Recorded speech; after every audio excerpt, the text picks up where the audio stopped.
दोस्तों नमस्कार।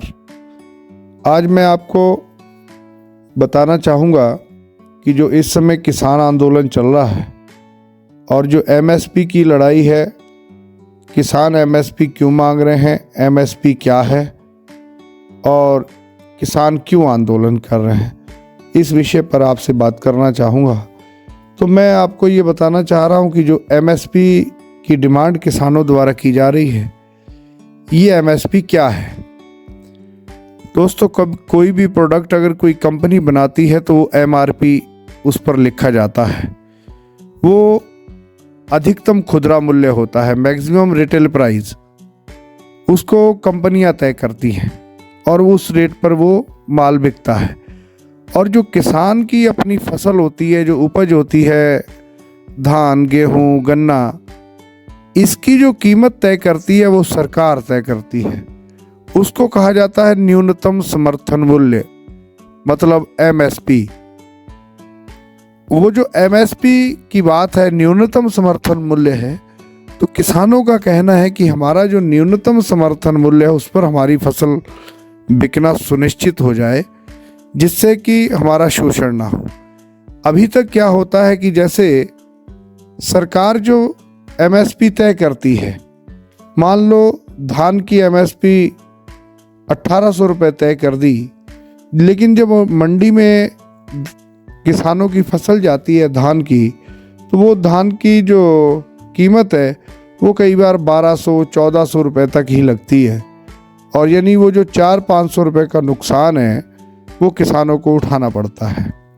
इसी तरीके से गेहूं में, और ये सारा एक ऐसा तंत्र होता है जो इस रेट को डाउन कर देता है। जैसे बड़ी कंपनियां हैं, वो क्या करती हैं कि जब किसानों की फसल बाज़ार में आती है, उस समय अपने स्टॉक में पड़ी हुई जो फसल है उसको बाज़ार में खुले में ले आती हैं, बेच देती हैं, जिससे कि उस समय उसकी कीमत डाउन हो जाती है।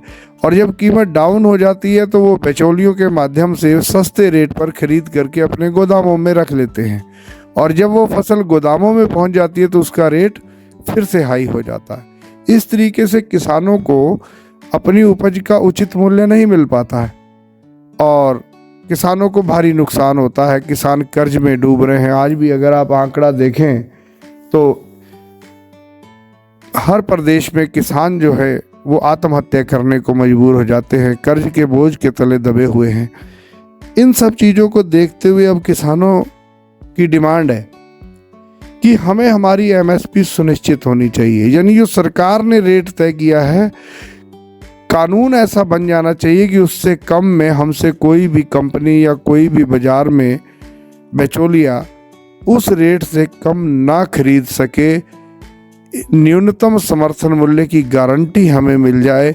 इसे एमएसपी की लड़ाई कहा जा रहा है और उसी की मांग को लेकर के किसान आज सड़कों पर हैं और आंदोलन कर रहे हैं। केंद्र सरकार अपने वादे से मुकरी है। जो पहले किसान आंदोलन हुआ था उस दौरान सरकार ने ये वादा किया था कि हम एमएसपी सुनिश्चित करने की कार्रवाई करेंगे, लेकिन अभी तक नहीं हुआ। तो मैं ये आपसे बताना चाह रहा था सामान्य रूप से कि एमएसपी क्यों ज़रूरी है, ताकि किसानों की जो फसल है वो औने पौने दामों पर ना बिके। और इसी की मांग को लेकर के किसान आज आंदोलन में हैं। तो मैं आप सभी साथियों से यही बताना चाहूँगा कि किसानों की जो लड़ाई है वो वाजिब लड़ाई है और इससे पूरे देश की किसान मजदूर बरादरी को जो कर्ज के बोझ तले दबे हैं उनको फ़ायदा होगा। और सरकार ये सुनिश्चित करे कि किसानों की फसल एमएसपी